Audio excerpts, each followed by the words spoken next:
আবু জাহেলের মাথার উপর আঘাত করলেন। আবু জাহেলের মাথার চামড়া কেটে রক্ত বের হয়েছিল।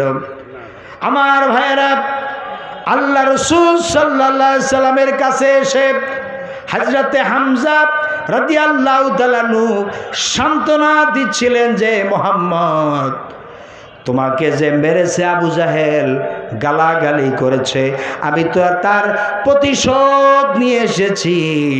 ও মুহাম্মদ, এতে কি তুমি খুশি হচ্ছ? খুশি হও নাকি? আল্লাহর নবী বললেন, চাচা যান, আমি এতে মোটেই খুশি নই। আপনি যদি আপনার জবান থেকে কালেমাটা যদি আপনি শোনান, আপনি যদি মুসলমান হন, তাহলে আমি বেশি খুশি হব। খান সুবহানাল্লাহ। আল্লাহ নবী বললেন, চাচা আপনি যদি সাক্ষী দেন আল্লাহ এক, তিনি ছাড়া কোনো ইলাহা নাই, কোনো আইনদাতা নাই, বিধানদাতা নাই, শাসন